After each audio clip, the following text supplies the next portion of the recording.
La thématique, vous l'avez précisé, la thématique c'est le changement climatique.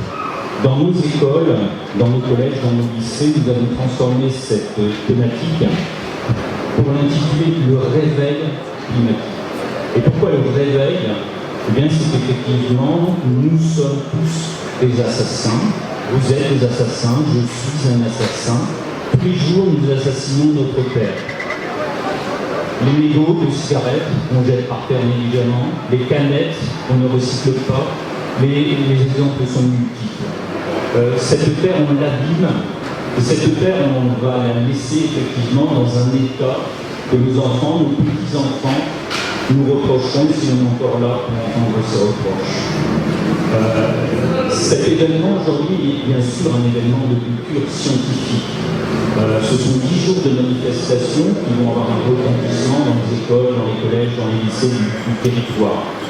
Mais c'est aussi l'occasion d'abord pour les scientifiques de partager leur motivation, de partager leur intérêt, de partager leur enthousiasme pour leur discipline, l'inspectrice. Mais c'est aussi sensibiliser le grand public, donc les élèves, les jeunes de ce territoire. C'est favoriser le partage entre les scientifiques et les moins scientifiques, les moins savants. C'est évidemment valoriser le travail que ces scientifiques mènent ici à Mayotte et en dehors de Mayotte. Et bien sûr, c'est aussi susciter l'évocation chez les jeunes.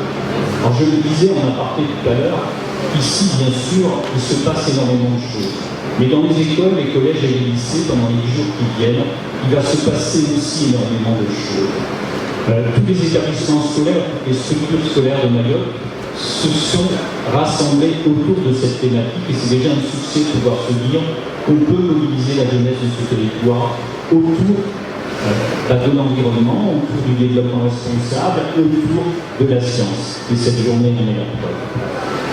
Nous ne sommes rien, nous, l'éducation nationale, sans l'appui du territoire, sans l'appui des municipalités, sans l'appui du conseil départemental.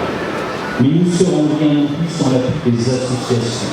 Les associations ici sur Mayotte sont multiples, sont diverses, je ne peux pas les citer toutes, mais je les remercie très particulièrement pour tout ce qu'elles font, et encore une fois, pas seulement aujourd'hui, mais ce qu'elles font au quotidien, pour maintenir, tant qu'on peut le faire, cet environnement de qualité, cette île merveilleuse de Mayotte.